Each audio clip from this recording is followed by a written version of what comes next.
Darwin টেস্টের আগে প্রস্তুতি ম্যাচে মাঠে নেমেছিল বাংলাদেশ, বরাবরের মতোই টপ অর্ডারের ব্যর্থতা, দিন শেষে মান বাঁচিয়েছেন মেহেদী হাসান মিরাজ। আজ প্রস্তুতি ম্যাচে প্রথম দিন কেমন ছিল তা নিয়ে আমরা কথা বলবো আমাদের ইন্ডিপেন্ডেন্ট টেলিভিশনের বিশেষ প্রতিনিধি মাঝহারুল ইসলামের সাথে। মাঝহার, ডারউইন টেস্টের আগে একটা প্রস্তুতি ম্যাচ নিজেদের ঝালিয়ে নেওয়ার মঞ্চ, কিন্তু বরাবরের মতো টপ অর্ডার ব্যর্থ, কীভাবে দেখছেন? একবারেই ভালোভাবে দেখছি না। আমি যখন ফলো করা শুরু করেছি তখন দেখি বাংলাদেশ টপ অর্ডার নেই। মানে সবাই তো সকালে ঘুম থেকে উঠতে হয়তো দেরি হয়ে গেছে, বা অনেকে যখন ফলো করেছেন 6 উইকেটে 110, এটা হতে পারতো 130, 140, 150, তার মধ্যে অল আউট হতে পারতো, মানে যেটা হওয়া উচিত ছিল, আর সেটা হয়নি। মিরাজ একা দারুণ একটা ইনিংস খেলেছেন, 4টা ছক্কা ছিল, 11টার মতো 4 ছিল, এবং কি দারুণ একটা ইনিংস। ওই একটা ইনিংসেই বাংলাদেশ দল 260 ক্রস করেছে।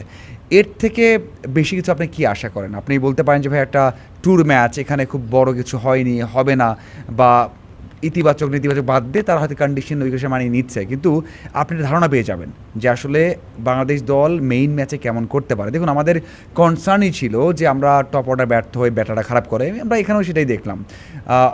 তামিম ব্যর্থ হলেন, সেখানে সেট হওয়ার চেষ্টা করলেন সাদমান, সেখানে শান্ত, মমিনুল, কিন্তু তারা পারলেন না, শেষ পর্যন্ত ব্যর্থ হলেন। এটাই টেস্ট ক্রিকেটের কাজ। আপনি যখন সেট হবেন বা সেট হওয়ার পর্যায়ে আছেন তখন আপনাকে কাজে লাগাতে হবে, কিন্তু বাংলাদেশ দল সেই কাজটা করতে পারে না। এটার অন্যতম কারণ হচ্ছে স্কিল। আমাদের সেই স্কিলটা নাই, ভালো একটা কন্ডিশন বা উইকেটে টিকে থাকতে পারবো লং টাইম, টেস্টের স্কিল সেটা নেই।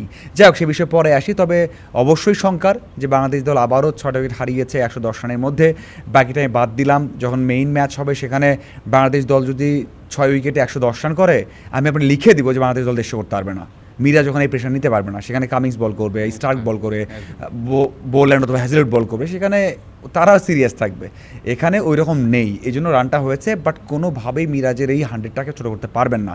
এবং সবচেয়ে বড় বিষয় হচ্ছে তার ব্যাটিংয়ের ধরনটা। আপনি খেয়াল করে দেখুন, যখন 6টা উইকেট গেল তখন মিরাজ পার্টনারশিপ করলেন সৌম্যের সাথে, একটা 48 রানের পার্টনারশিপ, তাজুলের সাথে 30 রানের পার্টনারশিপ, এরপর হাসান মাহমুদ আউট হয়ে গেল, পরে পার্টনারশিপটা টেস্ট এই ইনিংসের সবচেয়ে বড় পার্টনারশিপ খালেদের সাথে লাস্ট ইনিংসে। সো এই যে শেষের টেলেন্ডারকে নিয়ে পার্টনারশিপ করে, এটা একটা আদর্শ ইনিংস আমি বলতেই চাই। তবে হ্যাঁ, আপনি যেটা বলছেন এটা সংখ্যা থেকেই গেল। বাংলাদেশের টেস্ট ঘরের মাঠে সম্প্রতি জয় দেখলেও কিন্তু সবচেয়ে বড় কনসার্নের যে বিষয়টা ছিল ওপেনিং ব্যর্থতা। মাহমুদুল হাসান জয় স্কোয়াড থেকে বাদ পড়েছেন, সে জায়গায় তানজিদ হাসান তামিম, সেই সঙ্গে সৌম্য সরকারকেও ফিরিয়ে আনার একটা প্রচেষ্টা চলছে। মাঝার, আমরা আজকে দেখেছি সৌম্য সরকার লোয়ার মিডল অর্ডার খেলেছে, যে জায়গায় একাদশে খেলে থাকেন লিটন দাস। টিম ম্যানেজমেন্টের আসলে ভাবনাটা কি তাহলে? খুবই ভালো একটা প্রশ্ন, এটা আমিও আশা করেছিলাম যে আমার প্রশ্ন আসবে, কারণ একাদশটা কী হয় ফার্স্ট টেস্টে সেটা একটা পিকচার আমরা পেয়ে গেছি যে এই পিকচার এই একাদশ খেলবে। আপনি খেয়াল করে দেখেন তামিম এবং সাদমান ওপেনিংয়ে, এবং এটা খুবই যৌক্তিক। 5.5 বছর পর টেস্ট স্কোয়াডে এসেছেন সৌম্য সরকার, আপনি তাকে হঠাৎ করে আর বড় কন্ডিশনে খেলাতে পারবেন না। হ্যাঁ, দলের সাথে থাক, উইকেট কন্ডিশন বুঝুকে প্রস্তুতি ম্যাচে 36টা বল ব্যাট করেছেন, ঠিক আছে, খুবই দারুণ, কিন্তু তামিম কিন্তু সেট আপে আছেন। ন্যাশনাল টিমের সাথে সবশেষ 3টা টেস্ট সিরিজে দলের সাথে আছেন, একটা ম্যাচ খেলেছেন। ওই যে ওইভাবে অনুশীলন করা, কোচিং স্টাফের সাথে টাচে থাকা, এবং regular member of Bangladesh cricket team. তো সেই দিক থেকে আপনি নিঃসন্দেহে থাকতে পারেন যে এটাই সেট আপ, যে সৌম্য সেকেন্ড টেস্টে খেলতে পারেন। আমি যেটা বলেছিলাম যে সৌম্যর তো টেস্ট গড়টা ভালো, মানে সৌম্যর ক্যারিয়ারে 19টা টেস্টের মধ্যে 60টা মনে দেশে খেলেছেন, বেশিরভাগ খেলেছে দেশের বাইরে, সেখানে তার গড়টা হিউজ একটা ডিফারেন্স আছে। দেশে মাত্র 15 গড়, দেশের বাইরে 41, তার একটা সেঞ্চুরি, 4টা 50 সব দেশের বাইরে। তো এটা দেখে বলেছিলাম যে হ্যাঁ, তার ফার্স্ট টেস্টে খেলার সম্ভাবনা আছে, কিন্তু আপনি যদি যুক্তি দিয়ে দেখেন তাহলে প্রথম টেস্টে আপনি নিঃসন্দেহে তামিমকেই খেলাবেন, এবং সেই জন্য কিন্তু সেই সেট আপেই খেলানো হয়েছে। এখানে পুরো সেট আপ হচ্ছে ফার্স্ট টেস্টের, এবং ওই যে অমিতকে খেলানো হয়েছে না, ওখানেও সমস্যা লিটনকে নিয়ে। লিটন, অমিত নাকি জাকের, এই 3জনের মধ্যে একটা। তো আপনি কিন্তু পুরো পিকচার পেয়ে যাচ্ছেন এখানে যে এটাই কিন্তু বাংলাদেশ টেস্ট খেলেছে। শুধু তাসকিনকে ব্যাটিংয়ে নামানো হয়নি, সেখানে নেমেছে হচ্ছে খালেদ নেমেছে, এবং মুশফিককে রাখা হয়েছে চার্টে। তার মানে আপনি দেখবেন যে পুরো একাদশ এখানে আপনি সাদমান, তামিম, শান্ত, মুমিনুল, মুশফিক, ওই যে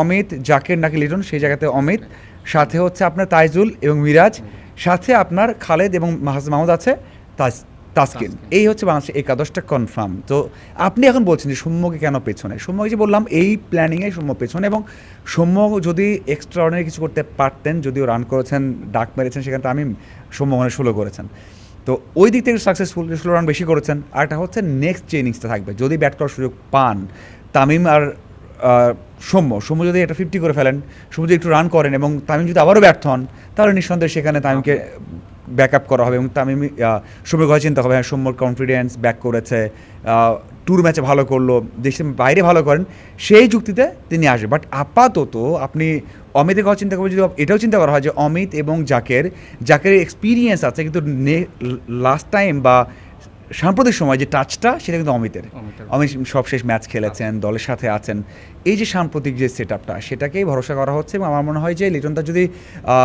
দারুণ কিছু না হয়ে ব্যাক করতে না পারেন, সেখানে অমিতই খেলবেন এবং নেক্সট ইনিংসে যদি কোনো কারণে 50 করেন তামিম অথবা 40 রান করলেন, তামিমই থাকবেন। সো এই একাদশটা আমরা ক্লিয়ার হয়ে গেলাম এটার মাধ্যমে। অবশ্যই বলবো সৌম্যরও টাচে থাকা দরকার, এক্সপিরিয়েন্স আছে, যদি ভালো করেন দলে আসবেন, না হলে সেকেন্ড টেস্ট খেলবেন। অস্ট্রেলিয়াতে সচরাচর আমরা দেখে থাকি পেসারদের একটি স্বর্গরাজ্য, কিন্তু আজ প্রস্তুতি ম্যাচে বাংলাদেশের ব্যাটসম্যানরা ভুগেছেন একজন অফ স্পিনারের বলে।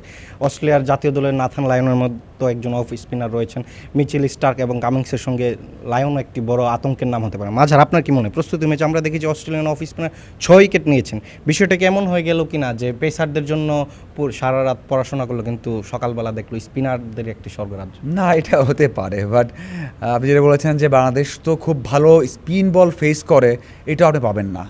আপনি দেখবেন যে ভালো কোয়ালিটি স্পিনার এগেনস্টে বাংলাদেশ বেশি ব্যর্থ হয়, মানে ব্যাটাররা। পেস তো আছে, কোন দিকে সমস্যা নেই, সব দিকে সমস্যা আছে, হয়তো বা একটু যেগুলো মিডল কী বলে মিডিয়াম পেস সেগুলো ভালো ফেস করতে পারে, হয়তো বা যাদের সুইং কম তাদের ভালো ফেস করতে পারে, কিন্তু আপনি কোয়ালিটি স্পিনারের এগেনস্টে আপনি ধরেন লাথান লায়ন যখন বল করবেন, আলাদা কোয়ালিটি, আপনি মিরাজ বা তাইজুলকে তার মধ্যে নিয়ে আসতে পারবেন না। আমরা তো স্পিন ট্র্যাকেই সবসময় খেলি এবং তারা অ্যাসিস্ট্যান্ট ছাড়া কখনো ভালো করতে পারেন। আপনি জানেন যেখানে তাইজুল 7টা উইকেট নিল মনে হয় জিম্বাবুয়েতে, তাও 143 বা 45 রান দিয়েছেন। আমি বলেছিলাম যে এই টেস্টে যদি 7টা উইকেট কোনো পেসার নিতেন, বাংলাদেশ ম্যাচ ড্র করতে পারতো অথবা ভালো ফর্মে থাকতে পারতো, কারণ পেসাররা খুব কম রান দিয়ে অথবা খুব দারুণ স্পেলে উইকেট নেন, দ্রুত উইকেট নেন। তো সেই ক্ষেত্রে বলবো যে অবশ্যই বাংলাদেশের কোয়ালিটি আছে তাইজুলের এবং সেখানে মিরাজের, কিন্তু তাদের থেকে অনেক অনেক বেশি উচ্চমানের বোলার হচ্ছেন লায়ন। সো তাকে ফেস করতে হবে। এবং আপনি যে উদাহরণটা দিলেন যে স্পিনার এগেনস্ট আমরা উইকেট দিয়েছি, এইটা ওই জায়গাতে আমরা হয়তো একটু মানে ব্যাকফুটে ছিলাম যে কেমন বল করবেন, হয়তোবা তারা খারাপ করবেন, খুব একটা লাইনে রাখতে পারবেন না, হয়তোবা আন্ডার এস্টিমেট করলেও করতে পারে যে খুব ভালো স্পিনার নেই। কিন্তু অস্ট্রেলিয়া, নিউজিল্যান্ড, সাউথ আফ্রিকা এদের কন্ডিশনে যারা অফ স্পিনার থাকেন তারা হাইলি কোয়ালিফাইড, তারা খুবই খুবই কোয়ালিটি সম্পূর্ণ হয়। কারণ হচ্ছে তারা তো বাংলাদেশের মতো এত টান পাবেন না, তারা বাউন্স লাইন লেন্থ বজায় রেখে তারা বল করে। তো সেই দিক থেকে অবশ্যই একটা সতর্কবার্তা যে যদি কোনো কারণে বাংলাদেশ দল স্টার, কামিংস অথবা হ্যাজেলউডদের ফেস করেই ফেলেন, ভালো করেই ফেলেন, তারপরে কিন্তু লাথান লায়ন থাকবেন। সো সেই জন্য একটা ওয়েক আপ কল এটা হতে পারে। আমি বলতে পারি বাংলাদেশের জন্য সাকসেসফুল ইনিংস ছিল ফার্স্ট ইনিংস মিরাজের জন্য, এছাড়া জঘন্য ব্যাট করেছে। আপনি এর মধ্যে মানে একটা ট্যুর ম্যাচে তারাও যে 100% দিয়ে খেলেছে তেমনটা নয়, বাংলাদেশ 100% দিয়ে খেলেছে তেমনটাও নয়, কিন্তু এখানে হয়তো আমরা দেখতে পারতাম যে দিন শেষে বাংলাদেশ দল 6 উইকেটে 280, 270 ভালো লাগতো, কারণ টপ অর্ডার রান পেত।